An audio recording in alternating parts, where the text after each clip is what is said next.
मेरा नाम ज़ैनब है और मैं इंडिया से हूँ। मैं रिवर्ट होके 7 साल हो गया है। मैंने कुरान पढ़ा है तो उसके अंदर एक सूरह अल अज़ाब में, शायद मुझे याद नहीं है, लेकिन उसमें लिखा हुआ है जो भी रिश्तेदार में शादी करते हैं वो सिर्फ़ और सिर्फ हुजूर के लिए है, मोमिन के लिए नहीं है। लेकिन इंडिया में, पाकिस्तान में सभी जगह पे रिलेटिव में शादी होती है, तो ये जायज़ है या नहीं है?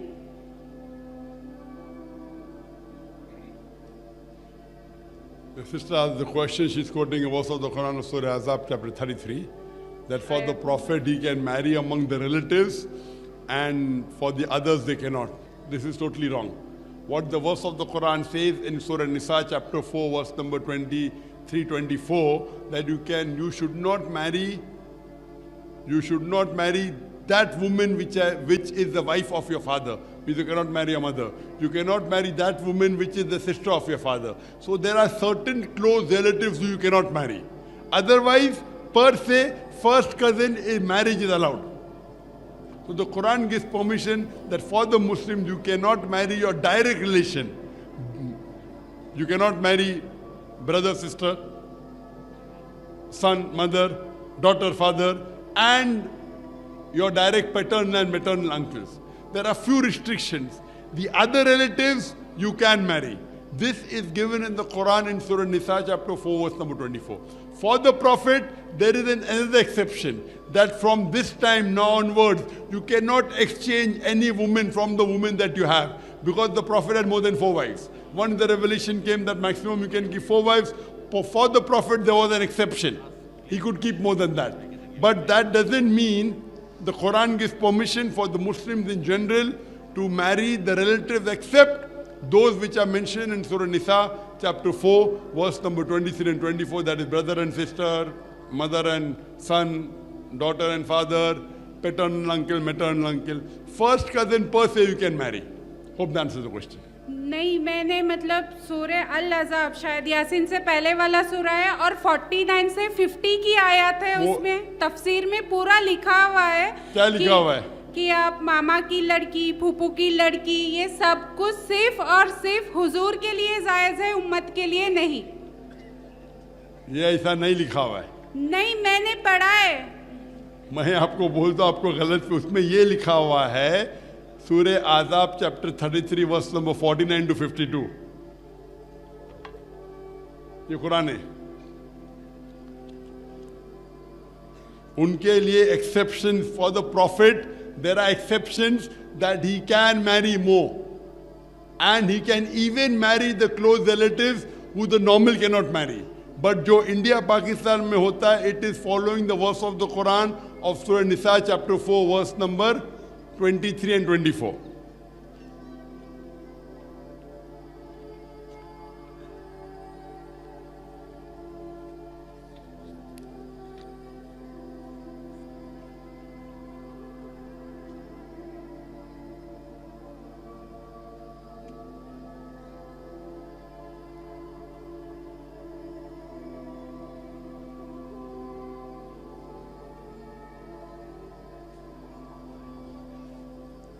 शायद वो सूरा 63 वाला मैंने है। बराबर सूरा है भाई, मुझे पता है भाई, हार्ड पता है मुझे।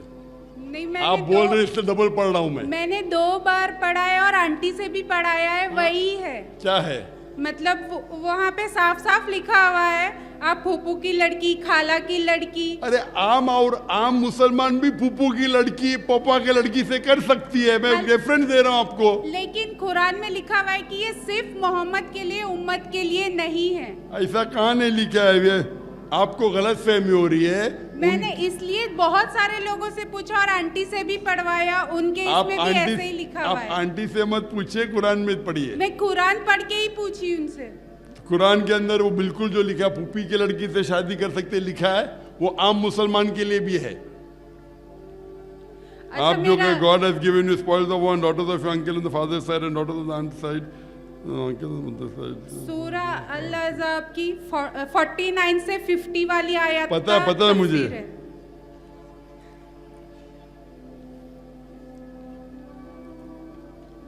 देखो आप क्या कर रहे बताता, एक पर्टिकुलर वर्स जो है ना, middle of that verse, it says that, and a believing woman, if she gives herself to the prophet, and the prophet desires to ask her in marriage, a privilege for you only.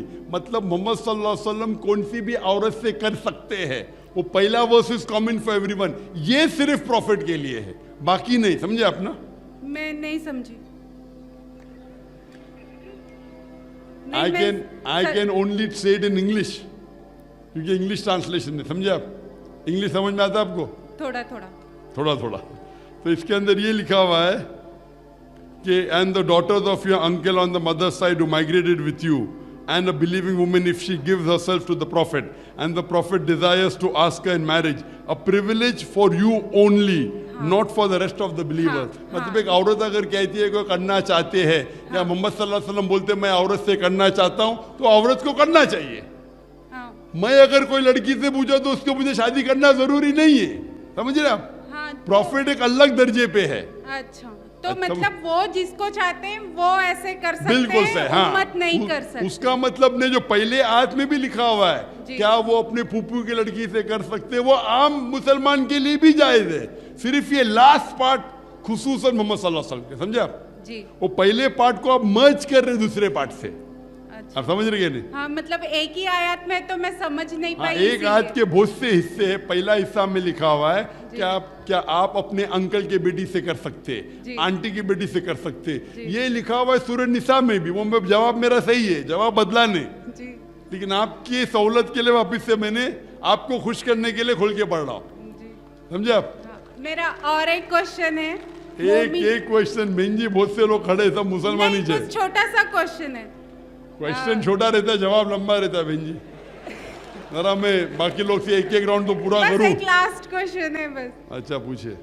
मतलब हिंदू लोग जब मर जाते हैं उनको जलाते हैं, और मोमिन को तो कब्र में अजाब होता है, तो जब मोमिन को गाड़ देते हैं तो उनकी आत्मा उनके अंदर जाती है, उनका अजाब स्टार्ट हो जाता है। तो हिंदू की तो बॉडी नहीं होती, तो उनको अजाब कैसे होता है? भाई साहब, कब्र के अजाब के लिए होने के लिए कब्र में जाना जरूरी नहीं है। अगर कोई डूब के मर जाता है तो उसका अजाब नहीं होगा? नहीं, उसकी बॉडी को दफनाएंगे या जलाएंगे? हिंदू को छोड़ो, अगर एक मुसलमान एक घर में आग में जल जाता है तो उसका अजाब नहीं होगा? नहीं, वही कैसे होगा पूछ रही हूँ। कैसे होगा वो मरने के बाद मालूम पड़ेगा। अभी अल्लाह ताला को जैसा देने का अजाब देंगे, आप सब अजाब है। अभी कैसे होगा वो अल्लाह जाने, मैं थोड़ी अल्लाह हूँ। और क्यों इतनी फिक्र करने का है? हम जब सही रास्ते पर रहेंगे तो आज़ाब ही नहीं होगा ना। आपको ज्यादा फिक्र है कैसा आज़ाब होगा? आपको ये फिक्र होना चाहिए मैं गुनाह नहीं करूं। गुनाह नहीं करेंगे तो आज़ाब ही नहीं होगा ना इंशाल्लाह। लेकिन सभी से होता तो है, इसीलिए तो अल्लाह से इस्तिगफार करो, अल्लाह से इस्तिगफार करो क्या अल्लाह ताला हमारे गुनाह को माफ करे। इंशाल्लाह अल्लाह माफ करेगा इंशाल्लाह। अस्सलाम वालेकुम दोस्तों, उम्मीद करता हूँ कि इस वीडियो से भी आप लोगों को बहुत ज़्यादा फ़ायदा पहुँचा होगा। जैसे कि आप लोगों ने देखा है कि इस मुस्लिम खातून का कहना है कि मैंने इस्लाम कबूल किया है, लेकिन मैं थोड़ी बहुत गलतफहमियों का शिकार थी। ये तो आम इंसान को भी पता है कि कज़न से शादी हो सकती है, लेकिन दोस्तों ये कुरान की इस आयत को मेरे ख़्याल में सही तरीके से समझी नहीं होगी, इसलिए यह डॉक्टर साहब से बहस कर रही थी। तो दोस्तों उम्मीद करता हूँ कि ये वीडियो भी आपको और वीडियो की तरह अच्छी लगी होगी। अगर आप लोग को ये वीडियो अच्छी लगी हो तो अपनी